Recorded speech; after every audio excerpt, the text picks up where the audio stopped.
보관을 잘못하게 되면 발암물질로 변하여 우리의 몸에 피해를 주는 식품이 있다는 사실 알고 계신가요? 우리나라 사람의 대표적인 사망 원인 중에는 암이 있습니다. 암을 일으키는 원인 중에는 우리가 일상에서 먹었던 식품 중에도 찾아볼 수 있는데요. 우리가 건강하기 위해 먹었던 식품이 잘못된 보관법 때문에 오히려 건강에 피해를 주는 상황이 발생을 합니다. 이번 시간에는 잘못된 보관 방법으로 인하여 어떻게 식품에 발암물질이 발생하는지, 어떤 증상이 나타나는지, 또한 어떻게 해야 올바르게 식품을 보관할 수 있는지에 대하여 알려드리도록 하겠습니다. 첫 번째는 식용유입니다. 튀김과 전, 볶음 등 다양한 음식에 이용되는 식용유도 잘못 보관하면 발암물질로 변하게 되는데요. 식용유는 공기와 열빛 등에 노출되게 되면 산화가 진행되는데요.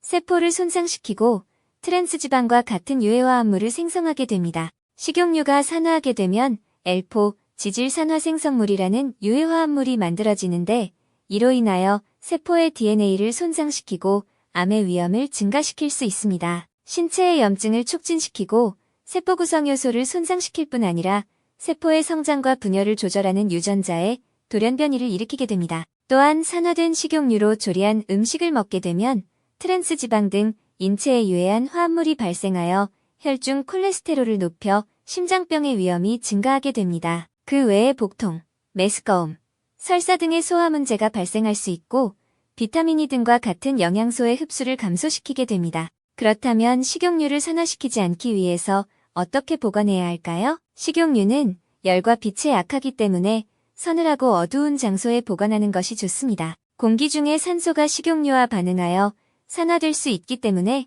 뚜껑이 있는 용기에 보관해야 하며 냉장고보단 실온에 보관해야 합니다. 식당이라면 모르지만 일반 가정에서는 대용량보단 소용량의 제품을 선택하여 최대한 빨리 섭취하는 것이 좋습니다. 두 번째는 생강입니다.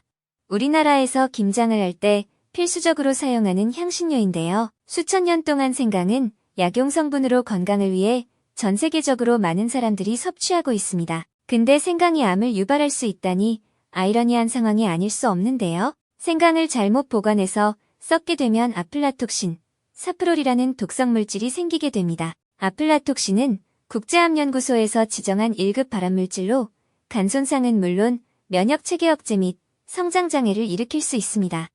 사프롤은 인체바암 가능 물질 2군으로 분류된 독성 물질로 물에 녹거나 삶아도 없어지지 않습니다. 그렇기 때문에 생강에 곰팡이가 피거나 썩었다면 절대 사용하지 말아야 할 뿐 아니라 버리는 것이 좋습니다. 세 번째는 고구마입니다.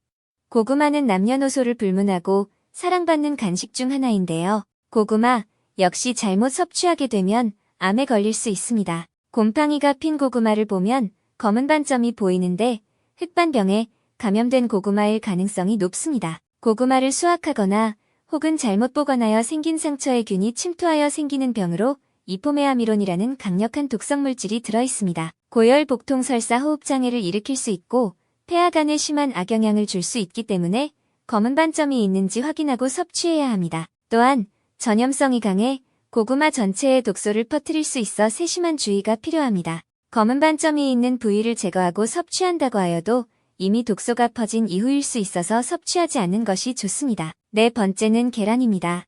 인터넷의 발달로 인하여 온라인으로 계란을 구매하는 경우가 많이 있는데요. 배송을 받은 이후 깨진 계란이 있는지 잘 살펴보셔야 합니다. 계란이 깨지면 껍질의 보호막이 손상되어 계란 껍질에 있는 박테리아가 계란 내부로 침투하여 식인성 질환의 원인이 될 수 있습니다. 또한 껍질에 있는 살모넬라균으로 인하여 식중독에 걸릴 가능성이 매우 높아지게 됩니다. 살모넬라균에 걸린 계란을 섭취하게 되면 설사, 복통 및 경련 메스꺼움과 구토, 발열, 두통, 몸살 등의 질환에 걸릴 수 있게 되어 주의가 살모넬라균의 감염을 줄이기 위해서는 먼저 깨진 계란은 섭취하지 않는 것이 매우 중요합니다. 계란을 냉장 보관을 하고 계란을 맨손으로 만졌을 때 균의 교차 오염을 방지하기 위해 손을 깨끗하게 씻는 것이 좋습니다. 다섯 번째는 옥수수입니다.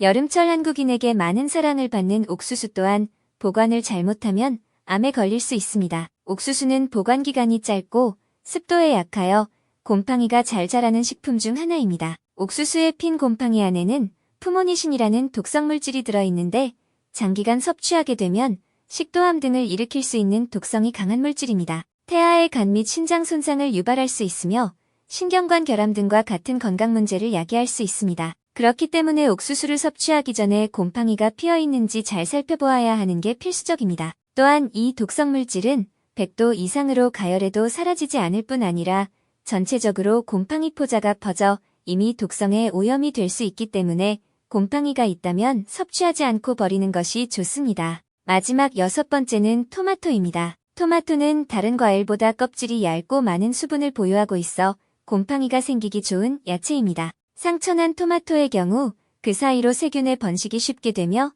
변질 또한 쉽습니다. 흠집이 난 토마토를 먹으면 안 되는 이유 중 하나입니다. 또한 곰팡이가 생긴 토마토를 장기간 섭취할 경우 식중독 및 심혈관 질환 등 여러 건강 문제가 발생하기 쉬워 곰팡이나 세균에 오염된 토마토는 섭취하지 않는 것이 좋습니다. 토마토를 냉장 보관하게 되면 퍽퍽하거나 맛이 떨어질 수 있어 직사광선이 없는 실온에 보관하는 것이 좋습니다. 토마토의 난세균은 100도 이상에서 사라지기 때문에 토마토를 깨끗하게 세척 후 고온에서 가열해서 먹으면 보다 안전하게 섭취가 가능합니다. 오늘의 이야기가 도움이 되셨다면 구독과 좋아요 부탁드려요. 별별 이야기의 재미나고 다양한 이야기는 앞으로도 계속됩니다.